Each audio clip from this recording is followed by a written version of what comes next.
everyone. In this part of the lecture, we'll be looking at 4 of the core concepts of revenue management. And 4 of the core concepts of revenue management are using variable pricing to shift demand, using market-based pricing rather than cost-based pricing, selling to segmented micro-markets, and saving inventory for valuable customers. And for more information about this, you may want to take a look at this book, The Revenue Management Book by Robert Cross. So the first concept is using variable pricing to shift demand. So oftentimes, before companies practice revenue management, they charge basically the same price during peak periods and off-peak periods. But when companies use revenue management, they might decide to reduce prices during off-peak periods and increase prices during peak periods. And this basically incentivizes some of the customers to shift their consumption from peak periods to off-peak periods to save money. And we'll go through 2 examples of this in the next few slides. So the first example is Carol's barbershop. This is an example from Robert Cross's book. So Robert lived in a small town where there was a small barbershop operated by a woman called Carol. And it was a one-chair barbershop. It's basically a small business that she operated. And she charged the same price every day, which is the most basic pricing policy you can imagine. Carol faced the problem, first, that there are too few customers on Tuesdays. And yet, the barbershop was overcrowded on Saturdays. And over the years, her costs were going up, but she had not changed the price. So she also wanted to increase her revenues because her costs were going up. So what were Carol's options? The first option was a supply-driven idea, which is to open half day on Tuesday because demand on Tuesday is low, and hire extra help on Saturday. But this would incur extra costs because you would have to install a new chair, get some equipment, hire someone to cut hair, and so on. The second option she thought about was increasing her prices across the board, so increasing all prices by 10%, for example. But she was worried that if she did this, she might lose customers who find it too expensive or feel that they're being cheated and try to find another barber shop. Or what else could she do? So Robert Cross, being this revenue management guru, recommended that Carol should decrease her Tuesday prices by 20% and increase her Saturday prices by 20%. And when she did this, the price change had a dramatic and immediate effect. So people like retirees or mothers with school-aged kids who had time flexibility, they moved to Tuesdays because they valued the discount. On the other hand, the customers who got their haircuts on Saturday were typically those who were working during the weekdays, and they have no choice except to get a haircut on Saturday. But what's interesting is for these customers, they typically value their waiting time more than their money because they have a relatively high disposable income and relatively low amounts of free time. So although they had to pay a little bit more, it wasn't a big deal to them, and they were more than happy about having to wait a lot less because of these other customers who shifted away from Saturday. And finally, when we look at Carol, her revenue increased by almost 20%. So this was a win-win situation for both Carol and her customers. So here's just a diagram to illustrate what's going on. This shows not the prices, but the demand before revenue management, where the demand on Tuesday was too low and the demand on Saturday was too high. And by changing the prices, those with flexibility decided to shift from Saturday to Tuesday, as shown here. Alright, the second example is electronic road pricing in Singapore. To give you a little bit of context about electronic road pricing, in Singapore, like in Hong Kong, there's a problem of traffic congestion. And this problem is particularly acute at certain roads during certain times, especially the peak hours. So to address this problem, Singapore did two things. The first is they make buying a car much more expensive. And second, they make driving on those congested roads at those busy periods more expensive, using a pay-as-you-drive mechanism. So let's talk a little bit about the first part first.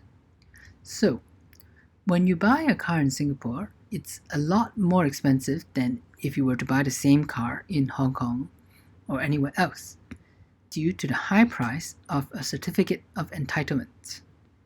So these entitled people, basically, to own a car for 10 years, you need to buy a COE, or Certificate of Entitlement, which adds a huge amount of cost to the car. So for example, this small car might cost $20,000, but if you add the other parts, the other taxes and fees that the government charges, then you see that the final cost is 100,000 Singapore dollars. So it's like 5 times more expensive than just the price of the car itself. For those of you from Hong Kong, 1 Singapore dollar is roughly 6 Hong Kong dollars. So that gives you a sense of how much even the most basic small car in Singapore costs. About 600,000 Hong Kong dollars for 10 years only. And let's now talk about the second part, which is the revenue management part, the electronic road pricing. So how does electronic road pricing work? Each car has a inbuilt in-vehicle unit, as shown here, and you need to insert a cash card into this in-vehicle unit. A cash card is basically like an octopus card, so it is stored value inside the card. And every time that your car drives through the ERP gantry, the gantry communicates with the in-vehicle unit using radio frequencies, and as you drive through, you hear a toot sound, which indicates that some money has been deducted from your cash card. This is a picture of what a cash card, an in-vehicle unit looks like in a car, and this is a picture of a gantry to enter the central business area of Singapore. And this is where the price is shown.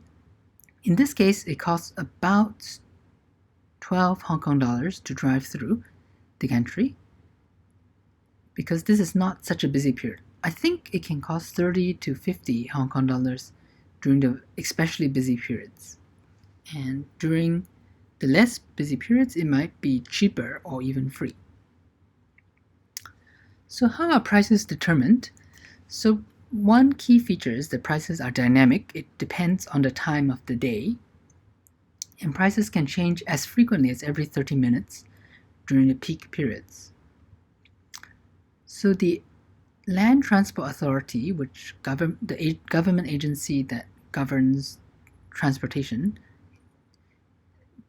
basically sets a target speed for each priced roads. So the roads with the traffic lights, so-called arterial roads, have this target speed of 20 to 30 kilometers per hour, whereas expressways have higher target speeds because there are no traffic lights. And in terms of how the prices are set, basically every few months the data is reviewed to see if this traveling speed, the average speed on that road, is too slow or too fast. If it's too slow, that means there are too many cars, so the LTA would increase the price to reduce the number of cars using the road. If the speed is too fast, that means there are too few cars, then the LTA will decrease the price because the road is currently underutilized. So is electronic road pricing good for society? I would argue, along with many other people, that indeed it is beneficial to society because traffic congestion is bad. Nobody likes waiting in traffic. It's costly for the individual, so it doesn't feel pleasant to anyone. But it's also costly to society in terms of the air pollution, in terms of the inefficient waiting time that everyone incurs when there's a traffic jam. This is similar to the economics concept of negative externalities, how when you consume the road by driving, it causes negative externalities to everyone around you. And also the tragedy of the commons. So if there was no pricing or regulation of driving, then too many people would drive, which costs everyone, and everyone has to wait a lot. So if you think about cities like Jakarta or I suddenly cannot remember the capital of Thailand. How embarrassing. Or Manila, or even Hong Kong to some extent. So these cities have way too many cars because the government doesn't take an active step in trying to limit the number of cars. And so everyone waits for hours whenever they have to drive every day.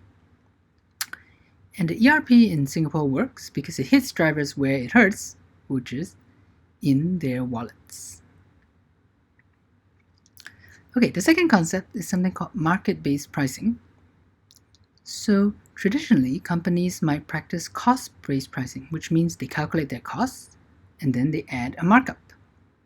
So for example, the cost of lunch or dinner, if it's $80 and you want to make a profit margin of 50%, then you might charge customers $120 because that's $80 plus the 50% margin. If you instead use market-based pricing, then you would charge what customers are willing to pay. So for example, they might be willing to pay less for lunch than they are willing to pay for dinner. As an example, let's look at simplylife Bakery Cafe, which is in Festival Walk. I'm sure many of you have seen it. Or if you haven't, you can definitely go and take a look. And an amateur food critic named Zachary Leong says that this place offers simply the best burger and fries that he has ever eaten in his life. Wow, that's quite high praise. Alright, let's take a look at this special burger and fries. So what's interesting is that the same meal is charged at a different price during different hours of the day. So if you go at lunch, you can get the burger and fries and onions, and you can get iced tea, and you also can get soup for $10 more. In reality, you can either get the soup or the salad, but the soup is really nice, and the salad, I don't really like salad. So definitely get the soup, don't get the salad. What's interesting is that for dinner, you can get basically exactly the same thing, although the soup is now included, so you can't get it separately without the soup. But the price is almost $150 compared to about $100 for lunch. So that means that the dinner is roughly 50% more expensive than the lunch, even though what you get is exactly the same. And interestingly, tea is much cheaper. It's about 30% cheaper than lunch, although you can't get the soup. So why is that the case? Let's have a brief discussion about this. Dum, dum, dum, dum, dum, dum, dum, dum, dum. Okay, discussion over.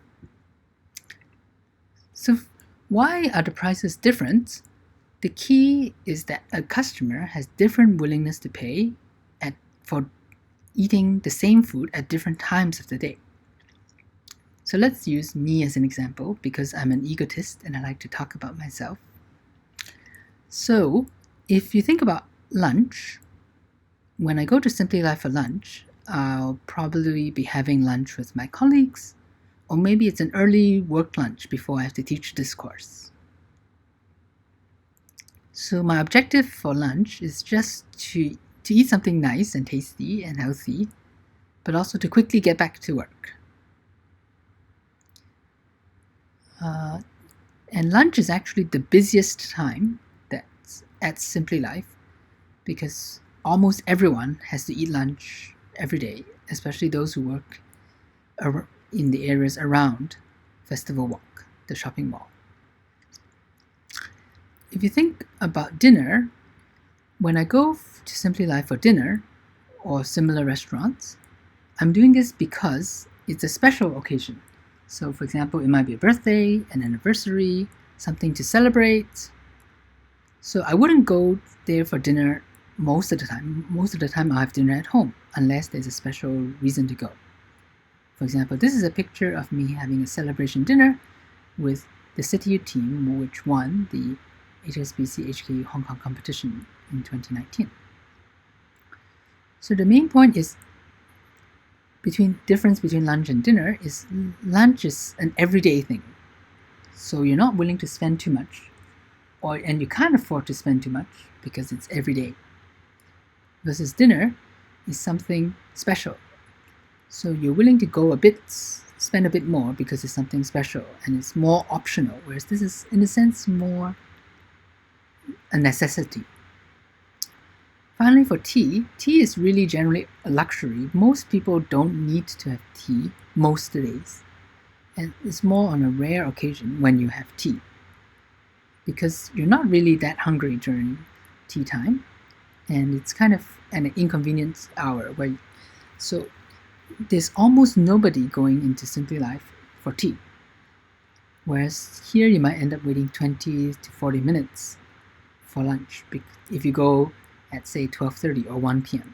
But here you typically never have to wait because there are just not that many people. So they have to offer a very attractive price if they want to utilize their service capacity. Otherwise, it will be virtually empty. Alright, so a second example of this is Uber's surge pricing. So one interesting thing about Uber is the price of the ride can change over time. And it can be increased during particularly busy periods with something called surge pricing. So here's a rather extreme example. I want to note that the Uber user interface has changed multiple times over the years, and this was a relatively early one. And this could be something like in New Year's Eve, where lots of people want to ride, but there are not that many drivers. So in this case, the Uber ride was 7 times more expensive than normal. Myself, using Uber in Hong Kong, I found that sometimes an Uber ride is 2 or 3 times more expensive. And when that happens, because I'm not rich, I'll try to call a taxi instead. And hopefully I can get one. So Uber surge pricing is actually extremely effective because it induces more drivers to come out during those busy periods. And because there are too many riders, so what happens with surge pricing is it selects only the riders who are willing to pay the most. and allocates the limited capacity to those riders. And it basically tells the other riders, pay up or go away. Alright, so let's take a quick look at the next concept, which is selling to segmented micro markets. So what that means is you can charge different prices to different customers. So, for example, if you think about the cinema in Festival Walk, the adult price is $95, but the student ticket price is $55. So why do they charge different segments different prices? Isn't that price discrimination? Isn't that unfair? Where? So why do I have to pay more than you as a student? Well, the reason is the following. Students generally have less disposable income. They are poorer in some sense, whereas working adults typically are richer and have more disposable income. So for students, if you try to set a flat price somewhere in the middle, say a flat price of $70, many students will feel it's too expensive and not go to watch movies.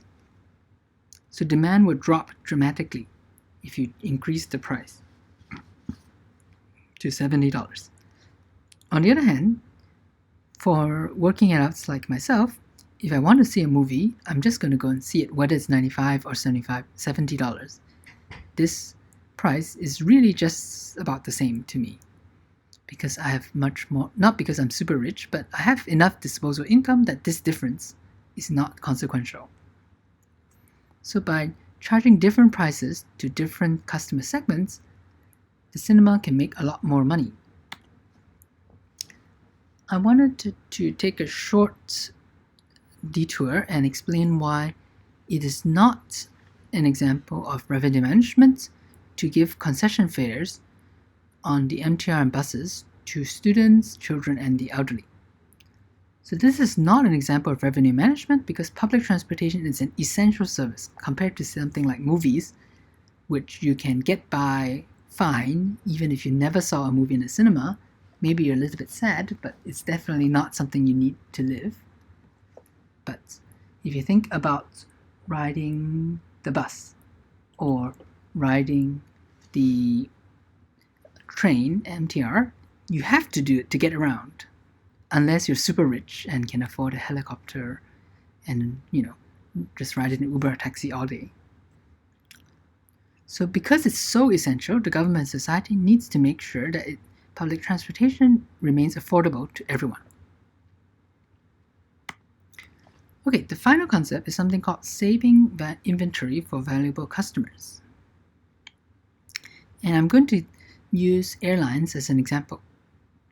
So we'll use the following simple mental model to understand the two main customer segments for airlines. So first, there's the business travelers, business customers, who typically are willing to pay a lot more, but they book very late. So for example, if you're working as a consultant and your client has an issue, then they might call you and say, come visit us tomorrow to help us to have a meeting and to help us to figure out how to solve this issue. So you book a ticket for tomorrow, today. And you're typically willing to pay a lot because it's either coming out of your client's pockets or your company's pockets. So actually your willingness to pay is really high. You just want the most convenient for you and most comfortable way to travel, not necessarily the cheapest.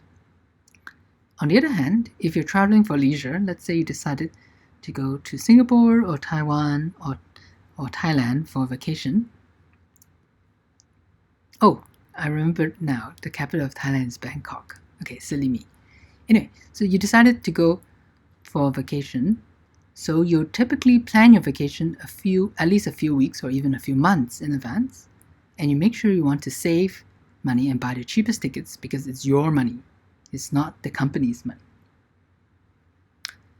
So, because of this, you need to basically save your seats for the business customers because they arrive later, but the leisure customers, the less valuable customers, come first. So that's why you need to save seats for the more valuable customers who come later. And how airlines do this is they have multiple fare classes for all of the seats on the plane. And if they are running out, if the demand forecast indicates that they're running out of seats and they need to save some for the business customers, which they forecast will come, then they'll close the cheaper fare classes and only leave the more expensive fare classes open. Here's an example from Cathay's website showing 4 different classes for economy seats. In the United States, these premium economy seats tend to be a little bit bigger than the regular economy seats, so this one might not be exactly the same seat as the other 3. And I think one key difference is you can't get a refund if you buy the cheapest possible tickets. And whereas there's a bit more flexibility in changing when you get the more expensive ones. So that's one of the important restrictions to make the cheapest tickets unattractive to the business travelers. Business travelers have to be a bit more flexible because, for example, if the client's problem is more serious than thought, they might have to suddenly change or stay longer. So they don't really know in advance how long they have to stay. And if the flight is getting too full and seats are running out, they might close these cheaper fare classes and only sell to the more valuable customers. Alright, so that's the end of this rather long part. I hope you enjoyed the stories, and I hope you can see how these 4 concepts of revenue management are very useful and practical for helping companies extract more revenue from their limited capacity. Alright, see you in the next part. Bye.